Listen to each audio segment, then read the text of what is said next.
That was a brutal game to watch, a game in which the Bulls dug themselves into a big hole early, giving up way too many second chance points, not hustling for the boards and then not closing out on the shooters, which the Cavs have a lot of them. I won't lie, I didn't have the Bulls winning this game just because they don't match up well against this team, and the Bulls have been playing a lot of games recently, 4 games in 6 nights, traveling back to back, and so I kind of assumed the Bulls weren't going to be coming away with a win in this game. But just when I was about to write this game off and giving it an L, the Bulls miraculously went on this insane 21-3 run in the third quarter with a lineup of Drummond and Vucevic playing together. We saw Vucevic and Drummond play together all but one time last season, and it was a disaster with the paint being clogged and a slow-flowing offense. I don't remember how many minutes they played together in that one instance, but it wasn't much. Tonight though, Billy Donovan switches it up, puts Andre Drummond and Vucevic together, and they go a plus 18 in their time together in the first stint in the third quarter, playing 6 minutes. The Bulls more or less took the second chance opportunities away from the Cavs by having both Drummond and Vucevic out there. They essentially let Drummond hang around the dunker spot to ensure they could get every rebound that they could. But the problem though is after that 21-3 run and the Vucevic and Drummond experiment actually working, all that hard work and effort in getting back into the game and potentially stealing a win in Cleveland, the Bulls had very poor execution down the stretch. They started giving up offensive rebounds yet again. They didn't hustle back in transition, too many defensive miscues that allowed the Cavs to get open looks from 3, and so in a game which they were able to come back and take the lead, evaporated in a hurry down the stretch, with the Cavs more or less ending the game in a blowout. Now, there were a few things I want to call out, and it goes back to this math problem we sometimes talk about, which, to be fair, hasn't been as much of a discussion more recently with the Bulls and their resurgence, if you still want to call it that.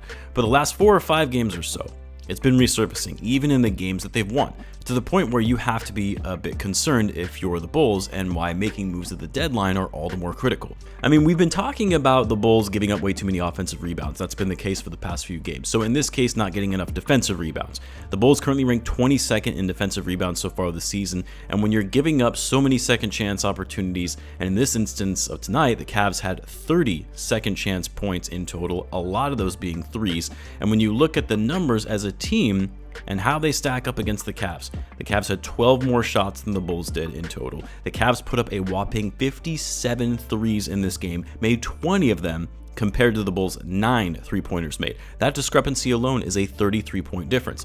But as much as that in and of itself is a problem when your opponent is able to get that many more threes than you, the bigger problem is the Bulls' inability to generate enough possessions in a game. So many possessions for the Bulls were one and done in this one. The Bulls remain dead last in the NBA in pace at 96 possessions per 48 minutes. And granted, the Bulls have improved a lot in their ability to generate better offense and get shots up more quickly, but in the game of basketball, it's really hard to win games consistently when your opponent gets so many more possessions than you do. That's the math problem. That's what they should be looking at when going into the trade deadline, is how do we ensure we're keeping up with our opponent and getting more possessions than them, more shot attempts than them, and crashing the glass better than they are.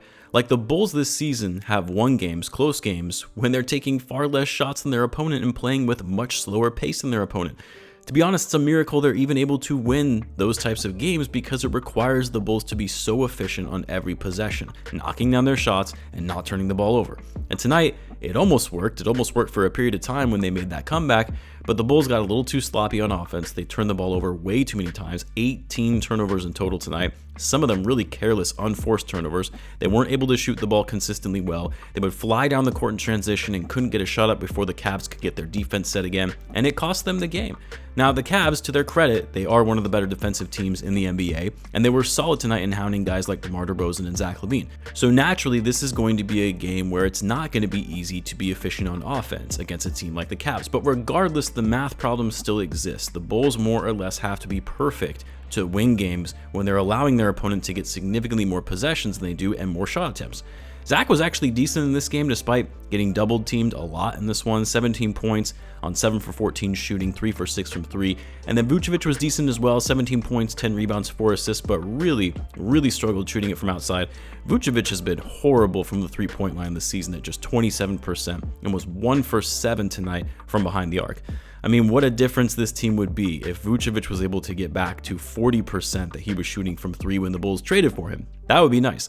But I think the bigger surprise was DeMar DeRozan really being a non-factor on offense for the Bulls, mainly because the Cavs locked him up and deterred his ability to get good looks. Only 6 points tonight for DeMar DeRozan, only took 8 shots, didn't get to the foul line once in this game. A very uncharacteristic game for DeMar DeRozan. And usually in these types of scenarios in which DeMar isn't able to get shots up, he's been much more deferential in passing the ball. But only 3 assists tonight as well.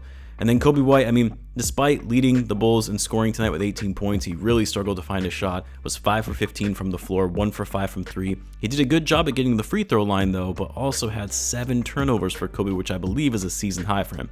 Also uncharacteristic for Coby, who has been so good at taking care of the ball this season despite his high usage. And some of the turnovers were just silly ones, with him stepping out of bounds on a catch. Andre Drummond, a solid game for him, very impactful in helping spark that run in the third quarter. 8 points, 10 rebounds, 2 steals, and 2 blocks. Very active, energetic, quick hands. I mean, Drummond and Caruso were really the only players I saw tonight that were giving maximum effort.